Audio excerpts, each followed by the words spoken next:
Coucou les amis, c'est Sandra, bonjour, j'espère que vous allez bien, que vous êtes en pleine forme, plein de bonnes énergies positives. Aujourd'hui, je voudrais vous parler d'un livre que j'ai fini il n'y a pas très longtemps, qui s'appelle Les Brutes en blanc. C'est un livre de Martin Winkler et c'est un livre qui m'a vivement interpellée parce qu'il parle en fait de la violence dans la médecine, de la violence consciente et inconsciente que les médecins ont vis-à-vis de leurs patients. Et souvent de leurs patientes en fait, parce que les femmes sont quand même beaucoup victimes de cette violence médicale. Ce livre est super intéressant parce qu'il rappelle des choses il dit des choses qu'on ignore en fait. Il dit tout le pouvoir qu'on a face à un médecin en fait en tant qu'usager, le droit qu'on a de dire non, le droit qu'on a de refuser un traitement, les droits en fait d'un usager face à un médecin, parce que bien souvent de leur formation même, les médecins occupent une position dominante, sont placés sur un piédestal, se placent eux-mêmes sur un piédestal, et nous en tant que patients, on a tendance à les placer sur un piédestal et on croit en leurs paroles, quoi. On est vraiment on les a un petit peu déifiés, ce qui est quand même assez fou finalement quand on y réfléchit. Et en fait, ce qu'il rappelle dans ce livre, c'est que on ne doit pas justement être avec ce rapport de force là qui fait que finalement on perd un peu notre libre arbitre, notre réflexion, qu'on est très infantilisé, que c'est vraiment dommage, que du coup notre corps se retrouve parfois instrumentalisé. Et que c'est pas normal finalement, c'est pas normal. Donc il rappelle un truc, il dit quelque chose que je ne savais pas, que par exemple certains actes qu'on nous impose finalement, on peut les refuser, comme par exemple quand on est quand on accouche et que on nous impose, en France on fait quand même 30%. Par rapport on est l'un des pays où on pratique le plus l'épisiotomie, qui n'est pas justifié. 30%, c'est énorme par rapport aux chiffres des autres pays. Et ce geste, on ne nous demande pas si on veut qu'il soit fait sur nous. Voilà, c'est un geste souvent de confort pour le médecin qui nous accouche, qui peut être très mal fait et qui peut entraîner des problèmes graves par la suite. Donc ce geste-là, normalement, on devrait nous demander si on est d'accord pour qu'il soit pratiqué sur notre corps. C'est-à-dire que c'est pas un geste anodin, c'est une coupure. Il va y avoir ensuite des points de suture qui vont être réalisés. Et moi, je savais pas qu'on devait nous demander. Chaque fois qu'un médecin doit avoir un acte comme ça sur un patient, il est censé lui demander. Il n'est pas censé décider pour lui. Donc rien que pour ça, là, je suis contente d'avoir lu ce livre, d'avoir entendu ça. Bon, même s'il est trop tard maintenant pour moi, mais s'il y a des personnes qui voient ma vidéo et qui un jour peuvent être confrontés à ça, à cette espèce de violence, de choses qu'on nous impose en nous faisant croire qu'elles sont nécessaires, alors que finalement,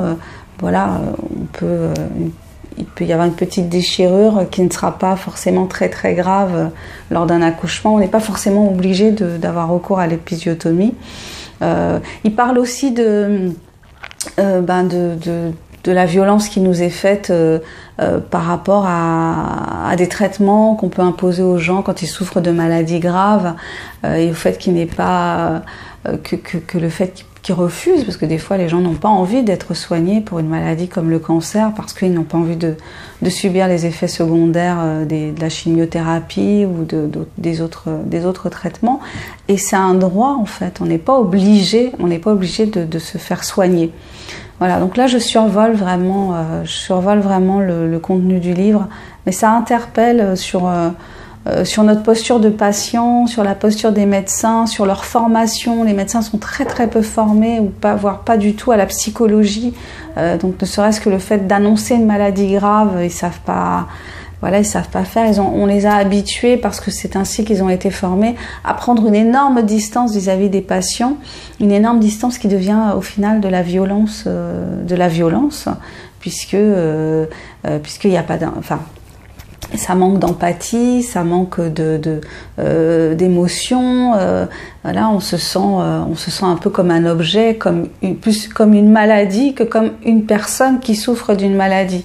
Donc vraiment, ce livre, je pense qu'il faudrait beaucoup de gens le lisent pour avoir une réflexion sur le sujet. Donc Martin Winkler, il a un site aussi, donc je vous mettrai les liens, et puis je vous mettrai aussi un lien vers une vidéo où il parle de son livre. Je vous recommande vivement cette lecture, vraiment, ça éveille notre esprit critique. Il y a un truc aussi qui nous est reproché en tant que patients depuis l'avènement d'Internet, c'est de nous informer. Il y a certains médecins qui trouvent ça fou qu'on puisse s'informer sur Internet comme si forcément on allait tomber sur des informations farfelues, alors qu'il y a plein de sites qui sont faits par des médecins, par des institutions, donc, où les informations qu'on va trouver, elles ont de la valeur. Et voilà, donc il y a une espèce de quelque chose d'insupportable dans le fait que les gens puissent s'informer sur leur maladie, puissent avoir un avis, puissent apporter un éclairage par rapport à des articles qu'ils ont lus.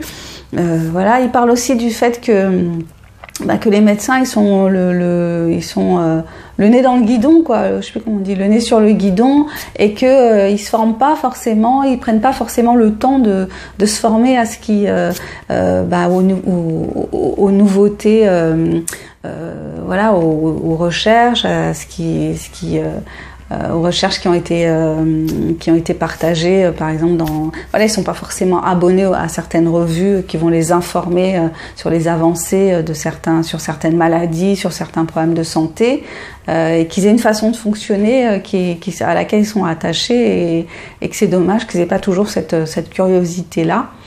Voilà, bon, je vais m'arrêter là. Je vous invite vivement à lire ce livre. Voilà, Les Brutes en blanc de Martin Winkler. Donc Martin Winkler, c'est qui? Il est né en 1955. Il a exercé la médecine générale en France de 1981 à 2008. Et il est très connu pour son livre La maladie de Saxe, dans lequel jouait Dupontel. J'ai un doute sur le prénom de Dupontel. Bon bref, c'est pas grave, mais en tout cas, c'était un très très beau film que j'avais beaucoup aimé. Donc je vous mettrai un lien aussi. Je vous remercie de m'avoir regardé, vous êtes allé jusqu'au bout. Je vous souhaite une excellente journée. Prenez bien soin de vous.